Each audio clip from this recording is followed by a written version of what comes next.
ये है SP media network और आप देख रहे हैं अनुभवी आंखें न्यूज। नमस्कार, आप देख रहे हैं अनुभवी आंखें न्यूज और मैं हूं आपके साथ संतोष गुप्ता। आइए देखते हैं बिहार न्यूज फास्ट में क्या है कुछ खास। बिहार में कोरोना का कहर और संसाधनों की दुर्व्यवस्था, आखिर इसके लिए जिम्मेदार कौन? आपको बता दें कि जहां पप्पू यादव तीमारदारी करते दिख रहे हैं, कोरोना मरीजों की सेवा और उन्हें इंजेक्शन, सिलेंडर, ऑक्सीजन और एम्बुलेंस की सुविधाएं मुहैया करा रहे हैं, तो वहीं सांसद भाजपा के राजीव प्रताप रूडी के आवास पर खड़ी कई दर्जन एम्बुलेंस को लेकर उन्होंने सवाल भी उठाया। शासन और सरकार पर गंभीर सवाल किए और उन्होंने मांग की कि आखिर महंगे दामों पर उपलब्ध एम्बुलेंस को सस्ता यानी फ्री क्यों नहीं किया जा रहा। वे खर्च देने को तैयार हैं। उन्होंने कहा कि आखिर जनता के पैसे से खरीदी गई एम्बुलेंस जनता की सेवा में क्यों नहीं लगाई गई। इस बीच उन्होंने संवाददाता सम्मेलन कर बताया कि उनके सहयोगियों और उन पर जान मारने की धमकी भी मिल रही है। उन पर हमले की घटना की कोई नई कहानी अगर सामने आ जाए तो बड़ी बात नहीं होगी। बता दें कि संवाददाताओं को संबोधित करते हुए उन्होंने क्या कुछ कहा, देखिए इस रिपोर्ट में। तीसरा भी ऑडियो है जिसमें कह रहे हैं कि बहुत जल्दी मरेगा पप्पू यादव। अभी उसको हम लास्ट बाद में दिखाएंगे।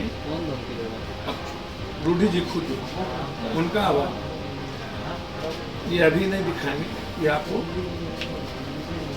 कल या परसों आपको सुनाएंगे। वो एफआईआर करेंगे क्या जी? उस मामले में एफआईआर करेंगे वो? आप एफआईआर करिए। इनको लगातार हमको क्या जरूरत है? वो करेंगे। नहीं ये करेंगे, इनको धमकी मिल रहा है, ये करेंगे। अब इनको धमकी मिल रहा है मारने का, बेचारा उनके घर के बगल, ये उनका कहाँ घर है?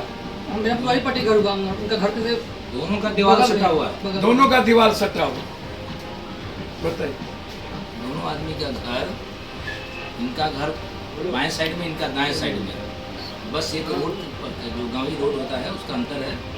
और इतनी धमकी मिल रही है कि कभी भी इनकी जान का खतरा है। हम लोग तो बस एम्बुलेंस दिखाने गए थे, वहाँ पे कुछ नहीं हुआ। हम लोग गए हैं, पत्रकार जो भी गए हैं, पत्रकार 3-4 पत्रकार थे, मनोज सिंह, पंकज मिश्रा और कुलदीप महासेठ जो कि लोकल पत्रकार है वहाँ के, उन लोगों से आप पूछ लीजिए या फिर वहाँ के ग्रामीण लोग से पूछ लीजिए। आप कुछ भी हम लोग एक शब्द कुछ बोले हो, वहाँ के लोग उल्टे से बोल रहे थे। हम लोग बोले कि भैया हम लोग देख के चले जाएंगे। हम लोग देखे हैं, तुरंत निकले हैं। उसके बाद 24 घंटे बाद वो लोग केस किए हैं।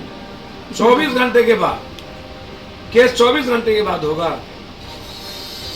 तो पप्पू यादव के मार देने से रूडी जी आपको सकून मिल जाए गाली गलौज करने से। हम जब आप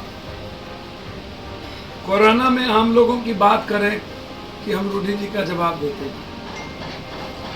अब ऐसे लोग भी जिनको कुत्ता ना पूछे वो भी धमका करके हमारे नाम से गाली गलौज कर रहा हो, तो चलिए मैं सिर्फ इतना कहूंगा कि सरकारी सारे एम्बुलेंस चल रहे हैं।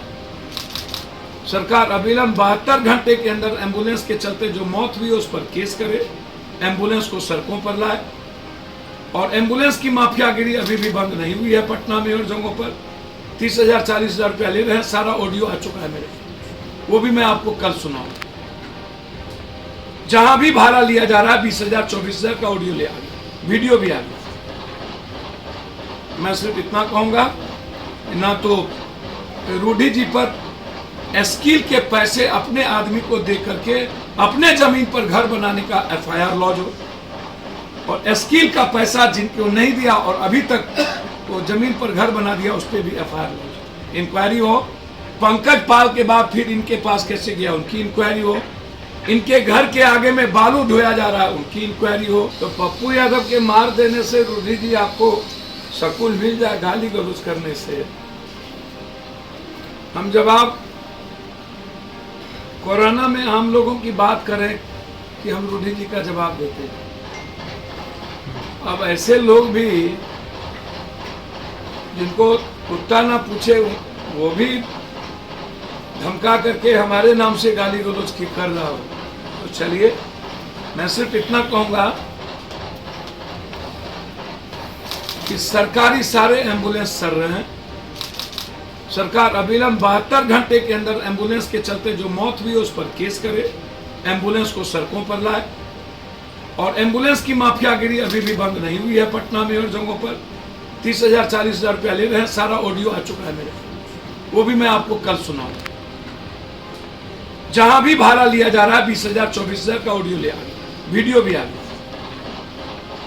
मैं सिर्फ इतना कहूंगा, ना तो रूडी जी पर स्कील के पैसे अपने आदमी को दे करके अपने जमीन पर घर बनाने का FIR लॉज हो, और स्कील का पैसा जिनको नहीं दिया और अभी तक वो जमीन पर घर बना दिया उस पर भी FIR लॉज हो, इंक्वायरी हो। पंकज पाल के बाद फिर इनके पास कैसे गया उनकी इंक्वायरी हो। इनके घर के आगे में बालू ढोया जा रहा है उनकी इंक्वायरी हो। पदाधिकारी रेमडेसिविर को बेच रही है। लगभग बड़े अस्पतालों में 78-90 रेमडेसिविर भेजा जा रहा है। अंतिम चीज जो सबसे क्लियर है वो है NMCH और PMCH। डॉक्टर्स के केयरिंग नहीं होने के चलते रात में कोई भी व्यक्ति डॉक्टर्स को, पेशेंट को नहीं टच करता है। आज 26 साल का लड़का ऑक्सीजन नहीं रहने के चलते उसकी मौत हो गई। उसकी मां लिपट के रोती रह गई, हम जा करके भी नहीं बचा पाए, चाह करके भी नहीं बचा पाए।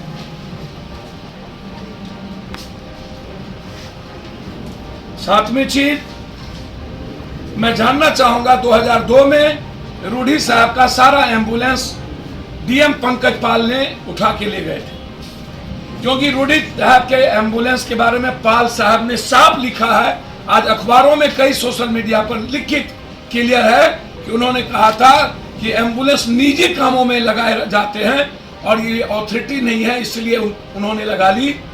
अंत में राबड़ी देवी जी से मिलकर के 7 दिनों के बाद पंकज पाल DM का ट्रांसफर रूडी जी ने करवा दिया।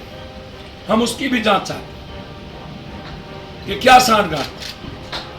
पहली बात है कि 11,000 करोड़ जो प्राइम मिनिस्टर साहब फंड्स थे, उस फंड से 500 वेंटिलेटर 600 वेंटिलेटर बिहार आया था। वो सारा वेंटिलेटर सड़ गया, बंद हो गया।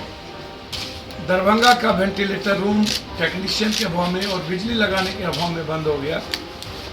एक भी वेंटिलेटर 500 वेंटिलेटर विभाग पर केस हो, स्वास्थ्य विभाग के पदाधिकारी पर, और जहां जहां ये वेंटिलेटर गई है वहां के पदाधिकारी पर FIR लॉज होना चाहिए, क्योंकि ऑक्सीजन के चलते जो लोग मर रहे हैं वेंट के चलते, उस पर 302 का मुकदमा हुआ है परिस्थिति। एक दूसरी चीज, सिलेंडर सरकार के अस्पतालों में फेंका हुआ है, जिसको मैंने ट्वीट किया, गर्दनी बाग भी है। इस तरह लगभग जगहों पर सिलेंडर और ऑक्सीजन के चलते लोग मर रहे हैं और सिलेंडर फेंका हुआ है, कोई पूछने वाला नहीं है। उस अस्पताल पर के प्रभारी पर 302 का मुकदमा लगना चाहिए।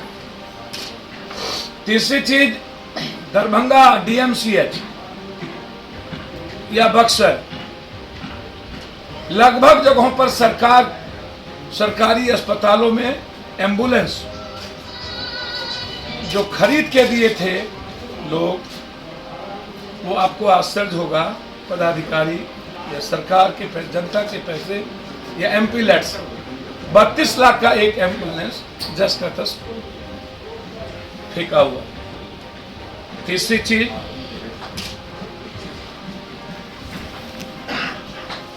अभी तक अब स्थिति यह है कि पटना के नर्सिंग होम हॉस्पिटल लगभग जगहों पर मारपीट कर रही है।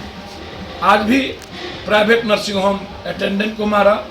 ईश्वर दयाल में हमने दोनों बात DM साहब को भेज दिया है। ईश्वर दयाल के डॉक्टर्स का भगना है राहुल, उसने रात में राजीव नाम के पेशेंट को जबरदस्ती ICU रूम में धमका करके बाहर कर रहा। पत्रकार नगर के थाने को मैंने फोन किया, वहां पर उनको भेजा। DM साहब को मैंने ट्वीट किया। लगभग जगहों पर अब स्थिति यह है कि धमका करके पैसे लिए जा रहे हैं और थाना कोऑपरेट कर रहा है मैंने जब बाईपास के थाना प्रभारी को फोन लगा के भेजा, अभी वो लड़का है हुआ जिसको बड़ी मार मारा, उसकी माँ वहाँ एडमिट है, यहाँ के बाद मैं वहीं जा रहा हूँ। मेरे साथ पत्रकार वहाँ थे। जिन लड़कों ने केस किया है, मैं मांग करता हूँ वो लड़का वहाँ पर कि आप अविलंब आईजी हेडक्वार्टर से जांच करा लें। वो लड़का वहाँ नहीं था, उसका मोबाइल कहाँ था, वो लड़का कहाँ था, और सीसीटीवी कैमरा में वो लड़का नहीं था। यदि गाड़ी तोड़फोड़ हुई तो उसी दिन केस क्यों नहीं हुआ? 24 घंटे के बाद केस क्यों हुआ? क्योंकि रात में उनको तोड़ना था शीशा। यदि उसके हाथ में चोट लगे तो 24 घंटे के बाद उन्होंने बैंडेज क्यों चढ़ाया, जब वो वहां था ही नहीं उनको, और उससे केस करवाया गया? तो मैं इंक्वायरी की मांग करता हूं। यदि एक भी वर्कर गाड़ी को टच किया हो और किसी से तुम भी हुआ हो तो मैं राजनीति से संन्यास ले लूंगा, अन्यथा रूडी जी आप राजनीति से संन्यास लें। और मैं चैलेंज करता हूं, या तो इसकी जांच सीबीआई से हो, या वर्तमान न्यायाधीश से हो, या आईजी हेडक्वार्टर से नीतीश कुमार जी करें। मैं मांग करता हूं। नम्मी चीज जो सरकारी पैसे से खरीदे गए एम्बुलेंस, उसमें ऑक्सीजन था लगा हुआ, जीपीएस था, सारी चीजें बेच दी गई। उनके लोगों ने एक भी ऑक्सीजन नहीं है, जांच करा लीजिए। तो आज के लिए इतना ही। हमारे साथ बने रहिए और खुद को रखें अपडेट। तो देखते रहें अनुभवी आंखें न्यूज, और हाँ, पढ़िए भी अनुभवी आंखें अखबार। हमारे वॉलंटियर सदस्य बनिए और आधार कार्ड, वोटर कार्ड की फोटो कॉपी भेजते हुए हमें इस नंबर पर कॉल कीजिए 8826227802। लाइक और सब्सक्राइब करना ना भूलें दोस्तों।